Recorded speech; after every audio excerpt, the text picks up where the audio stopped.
Hola, ¿cómo están? Perú está enfrentando una fuerte crisis política. 6 presidentes en 10 años, corrupción, narcotráfico, inseguridad, todo ello al orden del día.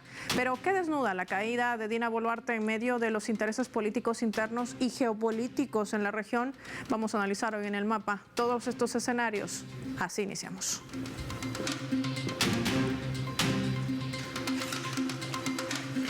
Por esta razón vamos a revisar algunos datos claves, vamos a desplegar nuestro mapa para poder entender qué ha pasado dentro de las 4 mociones planteadas en el Congreso y cómo se ha votado por la caída de Dina Boluarte. Vamos a identificar en nuestro mapamundi al Perú con los colores de su bandera, la República del Perú. Hay que decir que el Pleno del Congreso ha declarado la vacancia de la presidenta de la República, Dina Boluarte, quien ocupaba el cargo desde diciembre del año 2022, lo que muchos le habían denominado la presidenta designada. La votación alcanzó 122 votos a favor, 0 abstenciones y 0 votos en contra, superando los 87 votos requeridos según reglamento, tras las 4 mociones planteadas por diversas bancadas parlamentarias que sustentaron la medida en presuntos actos de corrupción, abandono de cargo, uso irregular de viajes oficiales, incapacidad para enfrentar la inseguridad ciudadana y supuestas intervenciones estéticas realizadas durante el ejercicio de sus funciones. Boluarte se negó a asistir al Congreso luego de que su abogado, Juan Carlos Portugal, cuestionase el proceso parlamentario, alegando que el plazo de preparación de la defensa no cumplía supuestamente con las exigencias mínimas y esenciales, un hecho que fue interpretado por varios legisladores como una falta de respeto al Parlamento y otros que explicaban que ya había agotado su derecho a la defensa. En consecuencia, como lo establece la propia legislación de ese país, prestó juramento el presidente del Congreso, José Geri, ahí lo tienen al lado izquierdo de la pantalla, que va a permanecer al frente del país hasta el 26 de julio del 2026, tomando en cuenta además que ya hay convocatoria a elecciones presidenciales en esta nación suramericana. Por ello, José Geri es el presidente transitorio del Perú. Sumemos datos para hablar de esta crisis política que atraviesa el Perú.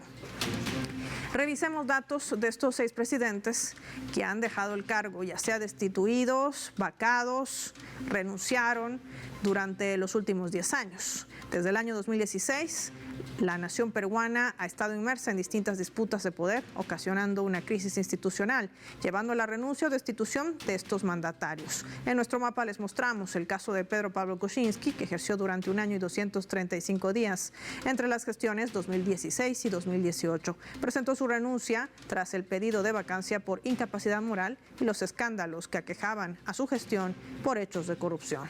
Martín Vizcarra, gestión 2018-2020, en periodo de 2 años y 231 días. Fue destituido tras haberse comprobado la incapacidad moral, tras acusaciones de soborno. Posteriormente asumió Manuel Merino de Lama en un periodo de 5 días durante el 10 al 15 de noviembre del año 2020, quien luego también renunció tras una intensa jornada de protestas que dejó 2 muertos y un centenar de heridos, lo que llevó a Francisco Sagasti a asumir como presidente interino en un periodo de 252 días durante los años 2020-2021.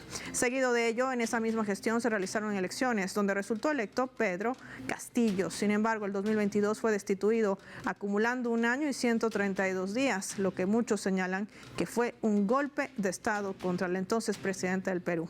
Tras la votación de una vacancia inmediata, luego de que intentara disolver el Parlamento y anunciara un gobierno de excepción, tras un intento de golpe parlamentario, con una destitución ahora flagrante de Dina Boluarte, también por incapacidad moral para gobernar y una crisis multisectorial que aqueja a esta nación, en medio también hay que decir de intereses geopolíticos de potencias como Estados Unidos. Analicemos estos escenarios con nuestros invitados.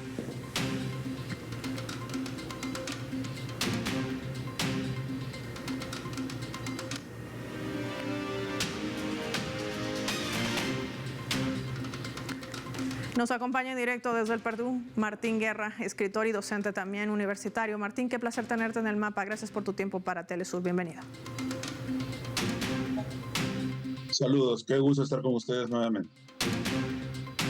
El inicio de lo que ha llevado a esta vacancia, porque estamos hablando que si bien las 4 mociones fueron planteadas por partidos no directamente alineados con la política de Dina Boluarte, pero recibió el respaldo de quienes incluso habían permeado con impunidad los hechos más luctuosos para el Perú, cuando hablamos de momentos de represión en distintas provincias del país que también dejó muertos. ¿Qué representa este revés, si puede ser calificado así, político, para una presidenta designada en medio de todos estos intereses internos? Empecemos por allí.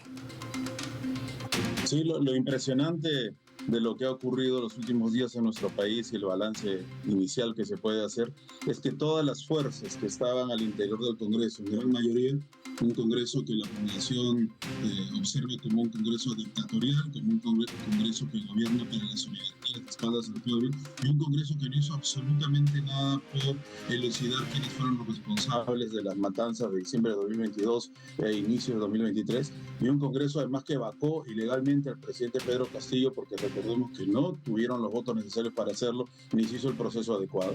Ese Congreso de pronto descubre que la presidenta Boluarte es una presidenta ineficaz, es una presidenta corrupta, es una presidenta que merece ser vacada. El análisis no debe comenzar desde la presentación de las 4 mociones de vacancia, sino de lo que venía ocurriendo las semanas anteriores. La criminalidad había crecido a niveles impresionantes. Era un desgobierno absoluto.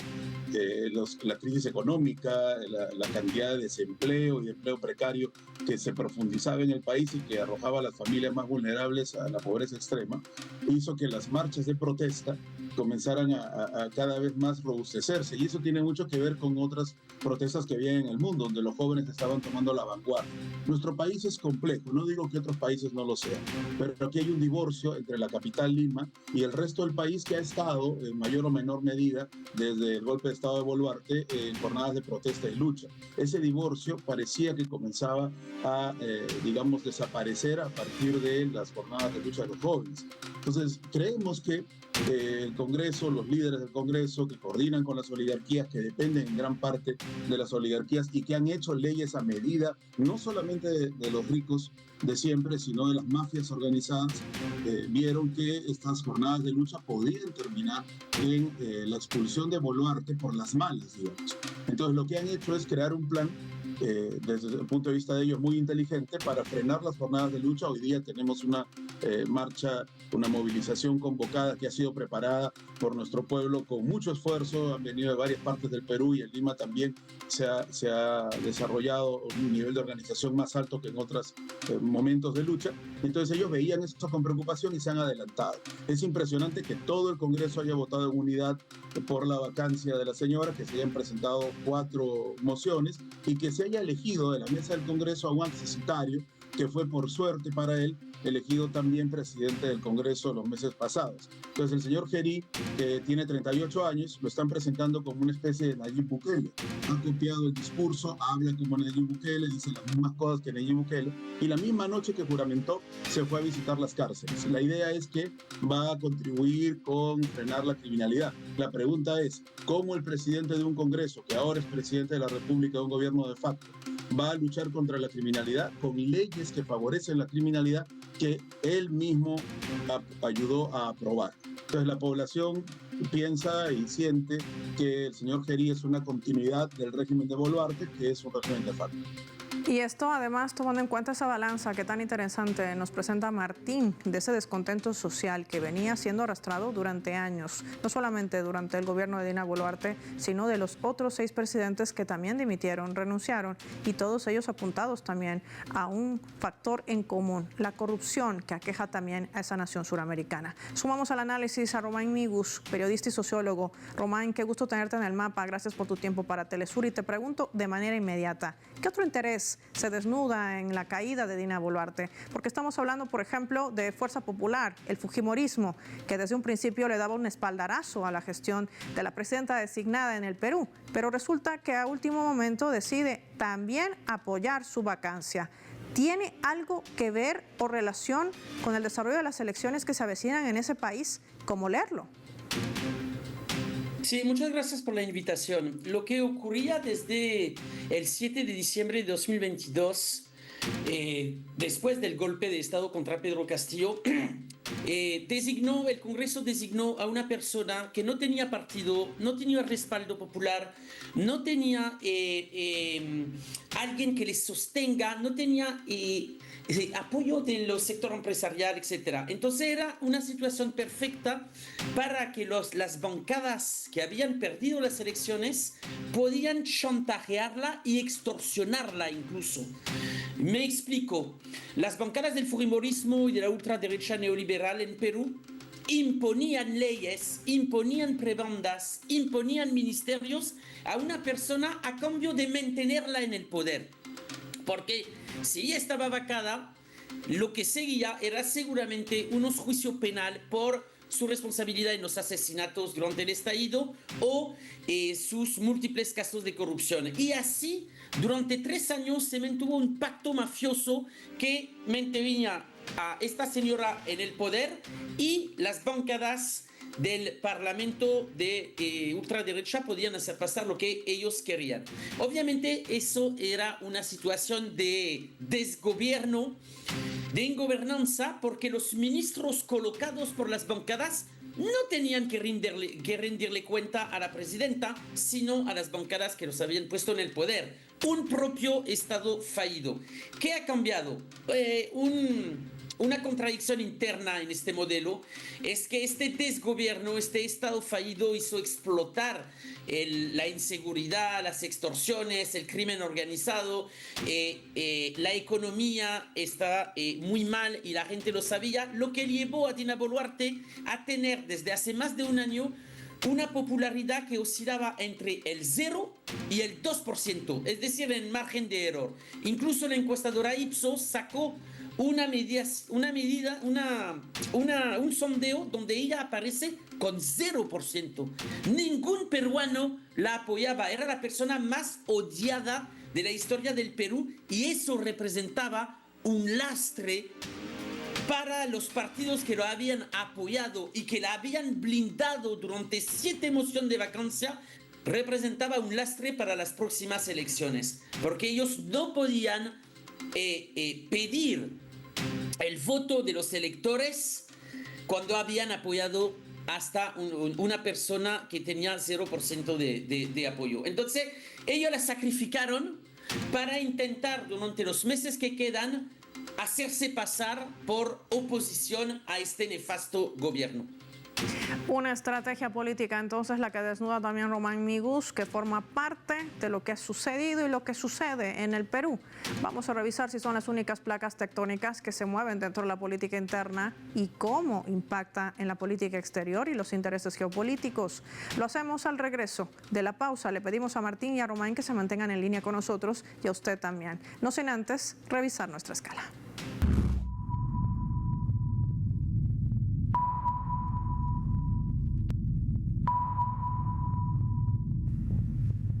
Vamos a compartir a través de la red social X el comunicado que emite el Poder Judicial en el Perú, hablando justamente del pronunciamiento de la Sala Plena de la Corte Suprema, que ha señalado que debido a la grave crisis institucional, a los problemas de orden público, de seguridad ciudadana que atraviesa ese país, este máximo órgano judicial reafirma el rol del Poder Judicial como pilar del orden constitucional y hace un llamado a las autoridades, a los ciudadanos a actuar con prudencia, respetar la ley y compromiso con la justicia social, dice el comunicado. La Corte está defendiendo el derecho a la protesta pacífica, pero también exhorta tanto a los manifestantes a ejercerlo sin violencia como a las autoridades a garantizarlo dentro del marco legal. Finalmente invocan a mantener una vocación de diálogo y respeto mutuo, rechazando toda forma de autoritarismo y reafirmando su compromiso con los valores democráticos y el bien común. Aquí hay una alerta clave en este comunicado que se lee entre párrafos y dice: si no se toman en cuenta todas estas medidas, tenemos el riesgo de ingresar en una ruptura del orden constitucional. ¿Qué avisora el Poder Judicial cuando además uno de sus integrantes hoy forma parte del gabinete del presidente transitorio del Perú? Lo vamos a analizar al volver.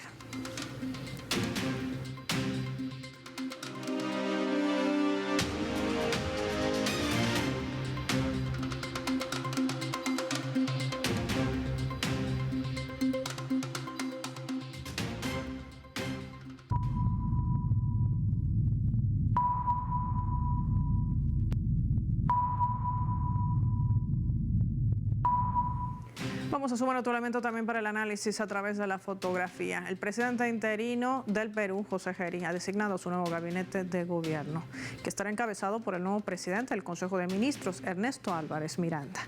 ¿Quién es Ernesto Álvarez Miranda? El expresidente del Tribunal Constitucional. El jurista Ernesto Álvarez Miranda y otros 16 ministros forman parte de este gabinete, conformado 4 de ellos son mujeres, lo vemos en la fotografía. Hay que decir que durante la ceremonia que se ha desarrollado en el Palacio de Gobierno en el Perú, Geri comprometía a los integrantes de su gabinete de transición y reconciliación nacional, ese nombre le ha puesto, a cumplir con la formalidad de las labores correspondientes, y uno de los principales compromisos, dijo, estará enfocada en la guerra contra la delincuencia y articular las acciones inmediatas para hacerle frente a la severa crisis de inseguridad ciudadana que golpea a la nación andina.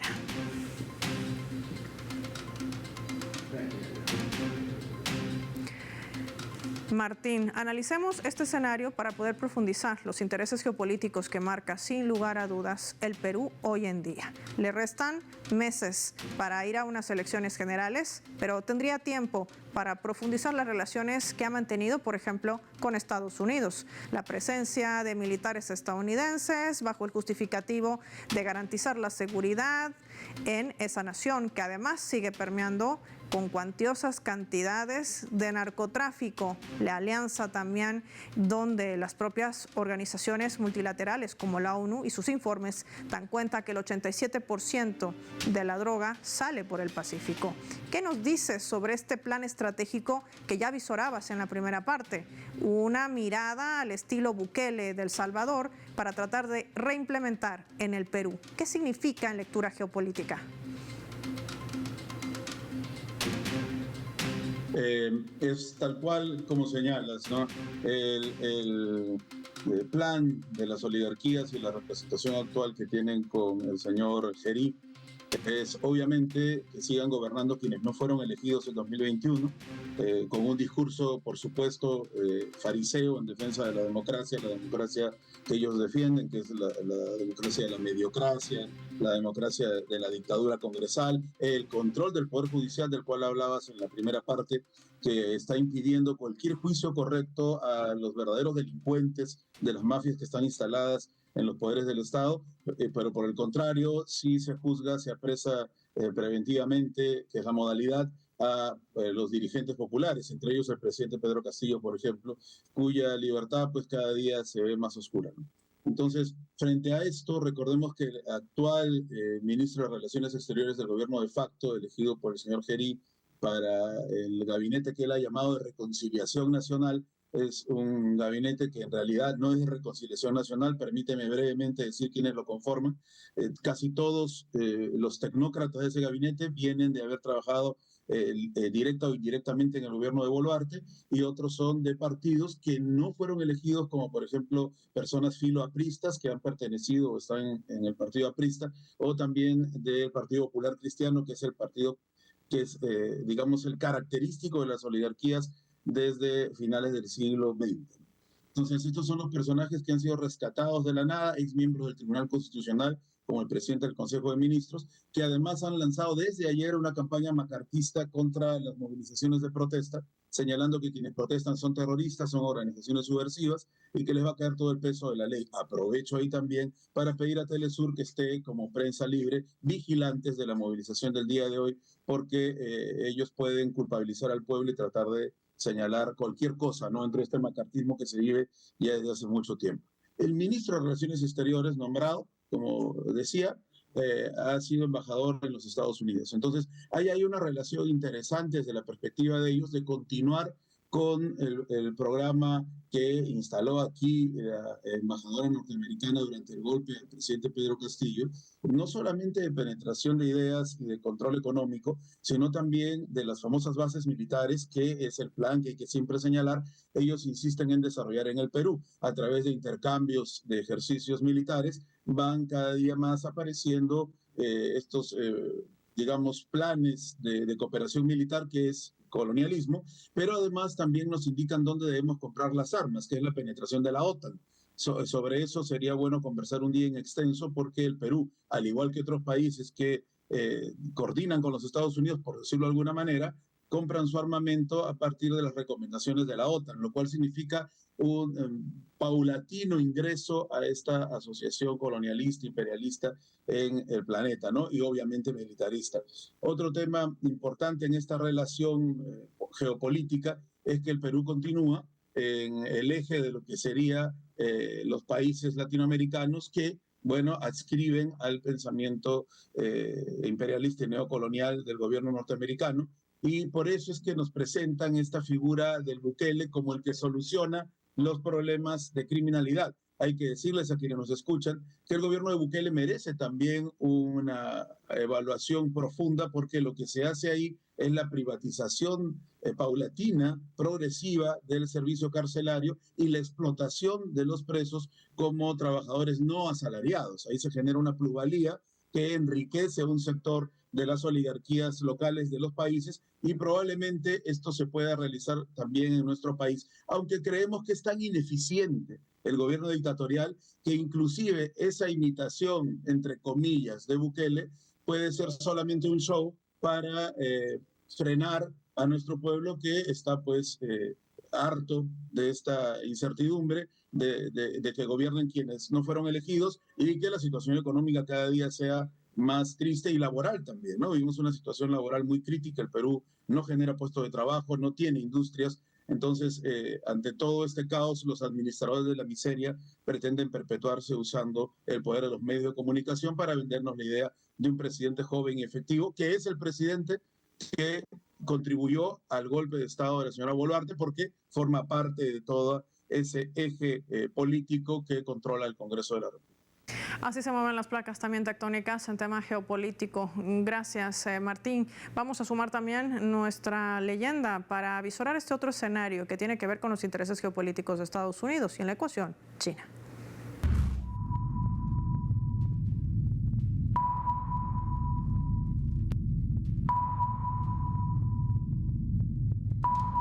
Hace meses atrás, en plena inauguración del puerto de Chancay, una de las inversiones más grandes que realizaba el gigante asiático en esa nación suramericana, la expresidenta hoy del Perú, en ese entonces presidenta del país, sentenciaba esto. Lo colocamos en la pantalla del mapa. Sé que a muchas y sobre todo al presidente Trump, decía, no le ha gustado que inauguremos el puerto de Chancay. Lo dijo de manera pública y abierta durante esta inauguración en presencia del presidente Xi Jinping.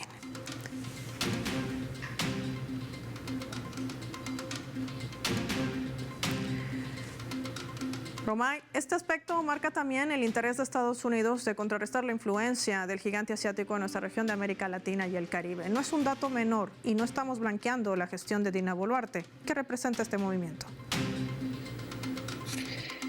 Bueno, no sé si el extracto de lo que dijo Boluarte al margen de la Asamblea General de la ONU, ella dijo literalmente, nosotros somos un continente y el que tiene que liderar en este continente son Estados Unidos, porque es el país del primer mundo en la región. O sea, un nivel de sumisión, de validación de la doctrina Monroe terrible, ¿no? Y eso finalmente la pobre Boluarte, que no piensa más geopolíticamente, se hizo el eco de lo que piensa la élite política peruana, ¿no? Yo recuerdo que Perú es un país ocupado militarmente, es un país que no es soberano, las grandes decisiones en los territorios que controlan, porque 40% del país es concesionado mayoritariamente a empresas extranjeras. Grandes empresas, incluso públicas, controlan los sectores estratégicos, como es el caso de la energía, la minería, las telecomunicaciones, etc. Pero no es un país soberano, y en eso obviamente Estados Unidos tiene mucho peso. Pero Estados Unidos no invierte en América Latina. Hace mucho tiempo que no ha invertido. China sí, y en Perú China ha realizado muchas inversiones, grandes inversiones, en el sector minero, en el sector de la energía, particularmente la energía eléctrica. Date cuenta que la producción, el transporte y la comercialización de la energía eléctrica de toda la región de Lima, 12 millones de habitantes, 33% de los habitantes de Perú pertenece al Estado chino. O sea, ningún país del mundo deja en una potencia extranjera, que se llame China, Estados Unidos o cualquier otra, el manejo de la energía de su región capital. Es el caso del Perú. Y el puerto de Chancay, obviamente. Con la presidencia de Heri, es una presidencia, como lo dijiste, transitoria, y eso no debería haber muchos cambios, ¿no? Porque quedan 6 meses y se va a enfocar a hacer show mediático para mostrar que el Estado intenta hacer algo en contra del crimen organizado. En 6 meses no va a cambiar muchas cosas. Y su gran meta es la organización de las elecciones. Entonces no va a hacer un giro a 180 grados en la política exterior de Perú. Aunque su canciller ha sido embajador en Estados Unidos y tiene buenas relaciones con Estados Unidos, pero como toda la clase política peruana. Entonces no va a haber grandes cambios, pero efectivamente lo que se juega en Perú, particularmente con el puerto de Chancay, porque no solamente es para Perú, el puerto de Chancay es un hub portuario para todos los puertos suramericanos de la costa Pacífico. El puerto de Chancay une el puerto de Barranquilla, de Buenaventura en Colombia, los puertos ecuatorianos, el puerto de Iquique, el puerto de San Antonio, los puertos chilenos. Todos estos puertos llegan a Chancay para cruzar el Océano Pacífico con 5 o 6 días más rápido que las rutas normales que pasan por Manzanillos en México o Long Beach en Estados Unidos. Entonces, efectivamente, sí, el puerto de Chancay va a ser una cosa que el próximo presidente de Perú tendrá que resolver en su relación con Estados Unidos. Y seguramente no será de la mejor condición en vista de la imposición que marca y el lineamiento que tiene también de sometimiento con los Estados Unidos. Así se mueve en la región de América Latina y el Caribe tratando de reponer su hegemonía. Gracias, Migus, gracias a Martín por acompañarnos con sus análisis valiosos hoy en El Mapa. Finalizamos el programa y lo hacemos revisando nuestros vectores de manera rápida.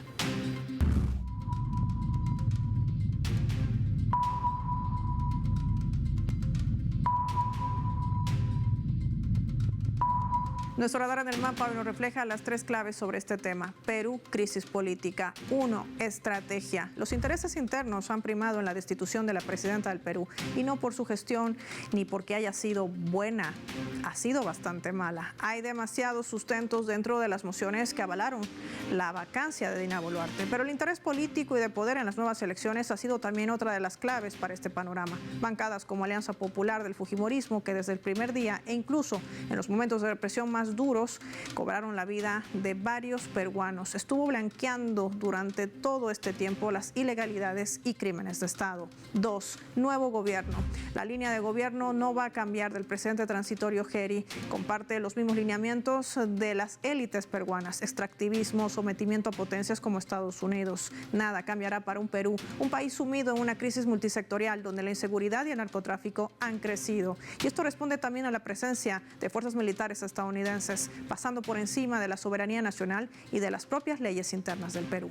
3, China. En este terremoto político que ha derivado en esta crisis política, el Perú ya se vaticina en estos 10 años con 6 presidentes, muchos sin poder cumplir su mandato. Pero el gigante asiático había desarrollado, con propiedad, inversiones millonarias, como el puerto de Chancay, que incomoda al inquilino de la Casa Blanca y su entorno más cercano. Esto demuestra que Dina Boluarte era solo una aliada condicional mientras le servía a sus intereses y ya ha dejado de hacerlo. Soy Paula Pérez y nos vemos en la siguiente edición del Mapa.